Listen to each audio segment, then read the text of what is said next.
বন্ধুরা, কখনো কি মনে হয়েছে সবকিছু যেন থমকে গেছে, জীবন এগোচ্ছে না? যদি এমনটা মনে হয় তাহলে আজকের ভিডিওটা আপনার জন্য। চলুন শুরু করি একটি নতুন যাত্রা। জীবনের সবচেয়ে বড় শক্তি হল নিজের ওপর বিশ্বাস। মানুষ আপনার স্বপ্ন বুঝবে না, সমর্থন দেবে না, কিন্তু আপনাকেই নিজের ওপর বিশ্বাস রাখতে হবে।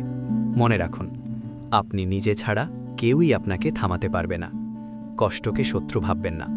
কষ্ট আপনাকে ভাঙতে আসে না, শক্তিশালী বানাতে আসে। যেদিন আপনি ব্যথা সহ্য করে এগিয়ে যাবেন, সেদিনই আপনার ভবিষ্যৎ বদলাতে শুরু করবে। সফলতা একদিনে আসে না। আপনি যদি প্রতিদিন মাত্র 1% করে উন্নতি করেন, 1 বছর পর আপনি 37 গুণ ভালো হবেন। এই 1% পরিবর্তনই আপনার জীবনকে অন্যভাবে সাজাবে। আপনার জীবন বদলাতে চাইলে আপনার অভ্যাস বদলান। সকালে একটু আগে ওঠা, মোবাইলে কম সময়, প্রতিদিন কিছু নতুন শেখা, নিজের লক্ষ্য লিখে রাখা।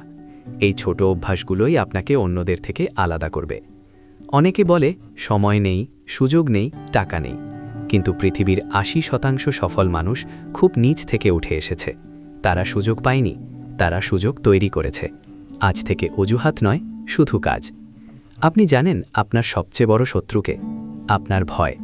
পারবো না, না হলে কি হবে, মানুষ কি বলবে, এই ভয়গুলোই আপনাকে পিছিয়ে দেয়। একটা কথা মনে রাখবেন, ভয় থাকে যতক্ষণ না আপনি প্রথম পদক্ষেপ নেন। নিজের লক্ষ্য পরিষ্কার না হলে সফলতা আসার প্রশ্নই নেই। আপনি কি চান? 10,000 টাকা, একটি ভালো চাকরি, জাপান যাওয়া, ইউটিউবে সফল হওয়া? যাই হোক, লক্ষ্য লিখে ফেলুন। লিখে ফেললেই আপনার মস্তিষ্ক সেটার জন্য কাজ শুরু করবে। শুরু করা সহজ, কিন্তু চালিয়ে যাওয়া কঠিন। এটাই সেই জায়গা যেখানে সবাই হার মানে। কিন্তু আপনি যদি শুধু থেমে না যান, তবে আপনি অন্যদের থেকে আলাদা হয়ে যাবেন। কনসিস্টেন্সি ইজ দ্য কি। একটু একটু করে করুন, কিন্তু থামবেন না। জীবনে আরেকটা ভুল আমরা করি, আমরা অন্যদের সাথে নিজের তুলনা করি। অন্য কারো সফলতা দেখে হতাশ হবেন না। আপনার প্রতিযোগী শুধু একজন। আজকের আপনি বনাম গতকালের আপনি।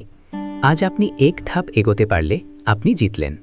বন্ধুরা, একটাই কথা, আপনি যা হতে চান তা হওয়ার ক্ষমতা আপনার মধ্যেই আছে। এই জীবন আপনার, এই যুদ্ধ আপনার, এই জয়ও আপনারই হবে। আজ থেকেই শুরু করুন। একটা ছোট পরিবর্তন, একটা ছোট সিদ্ধান্ত, এটাই আপনার ভবিষ্যৎ বদলে দেবে। মনে রাখবেন, আপনার গল্প এখনও শেষ হয়নি। সেরা অধ্যায়গুলো এখনও বাকি। ধন্যবাদ। পরের ভিডিওতে দেখা হবে।